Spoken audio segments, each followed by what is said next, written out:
I first want to welcome Catherine Nichols from Vermont. She is my mentor, my soul friend. And Catherine, you are truly a member of my family. Do you know why? Because even when it is not my fault, it is my fault.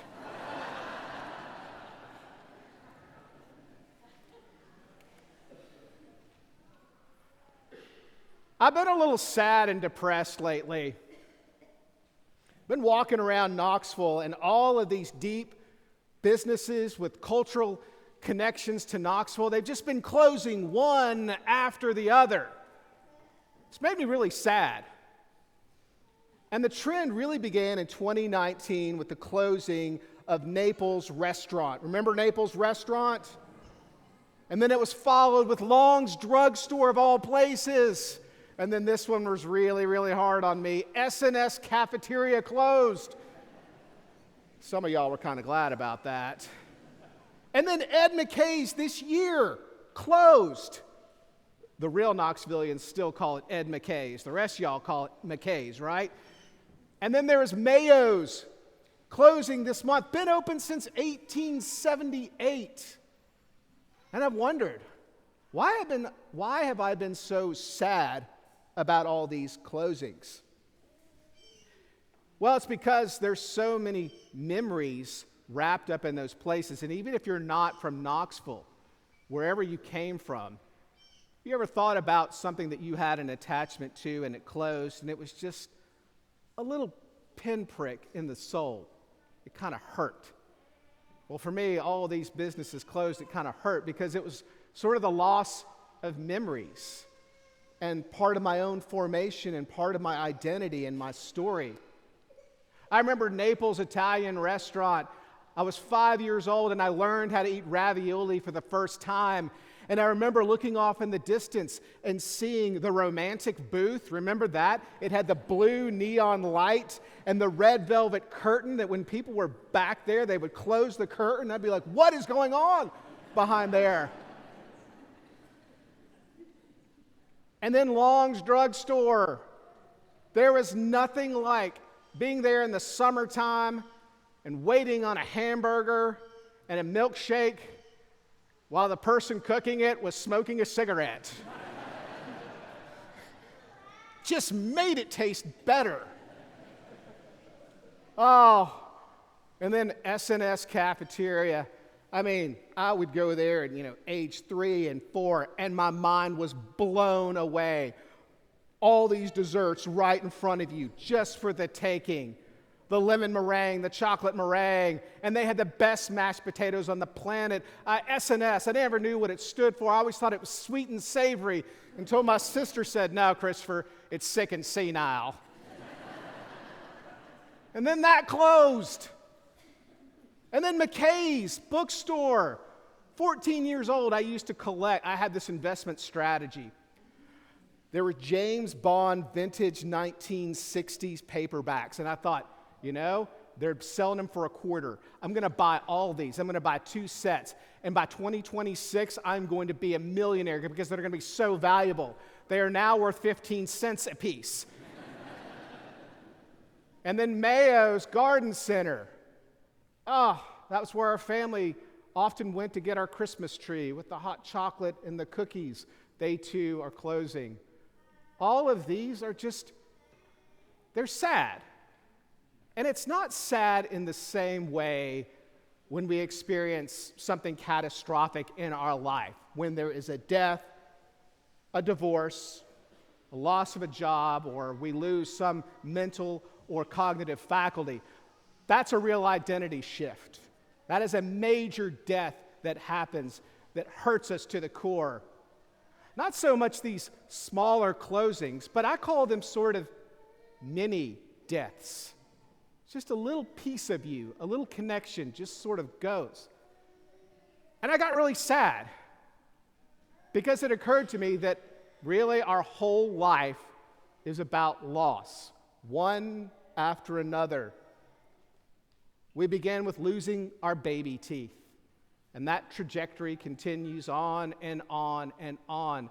There's always changing, always growing. And it occurred to me that is the point of Easter. this is the one holiday where we are actually celebrating change, rejoicing in change, which is kind of contrary to our nature because change is hard. I know change is hard for me. My nostalgia meter is pretty high. I don't know about yours. But then I go to the gospel, the one we were supposed to read.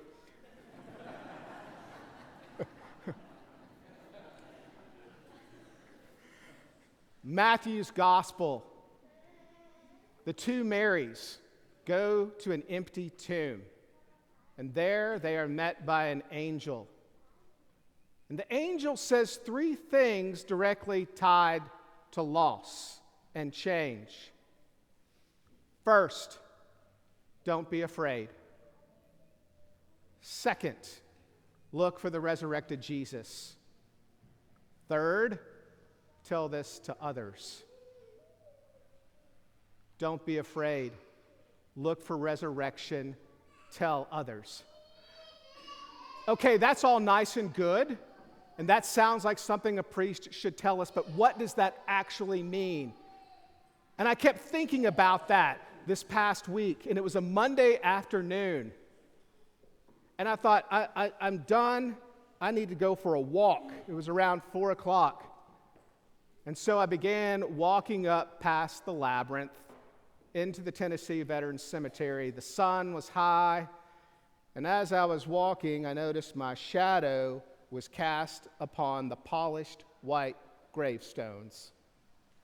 And I looked over, and I got really sad because I thought to myself, that's my destiny. That's where I'm going, the grave. And then I thought of all the people that I love in my life. They're going to go there too. And that more loss is ahead. And that got me very sad and very depressed. And I kept walking, looking at those shadows on the gravestone. But then eventually I had to look forward. And by this point, I was at the top of the Tennessee Veterans Cemetery, and below me was a deep green valley. I was on the highest point, and I could see the Smoky Mountains in the distance, the Tennessee River below, and all around me it was framed with white dogwoods and redbuds, framing the whole picture. And I forgot about the gravestones and the shadow. I was overwhelmed by the abundant life all around me. This is resurrection. Resurrection is all around me. And maybe, just maybe, it is important that as we walk this journey of life, we don't turn away from the shadows, from the suffering that is always going to be there. It's like that shadow that walks beside us. We acknowledge it, we grieve, we nod, we give it its due. But we're not meant to stay there. We're meant to look forward. That kind of helped me also with the closing of these businesses. Last week, on my day off, I rode my bike to downtown Knoxville. The city is vibrant and alive. People from all over the world are descending into Knoxville, Tennessee for festivals. The downtown area looks fantastic. University of Tennessee looks fantastic, better than it's ever looked in our history. There's new restaurants, new life, new people coming here. There's resurrection all around us. So even though I'm sad about the loss of some of our cultural institutions, there's resurrection of so much that is new. As Christians, we are called to live in that tension, as I mentioned before, always walking alongside our suffering, sorrows, knowing that death will come. But we're called to look forward. Do not be afraid. Seek resurrection and tell others. We are Christians. And as Christians, God calls us not to a life of fear, but a life of courage. God calls us not to a life of despair, but a life of hope. And through a resounding earthquake, and the breaking of the tomb, God loudly proclaims, we are not a people of death, but of resurrected life. Amen.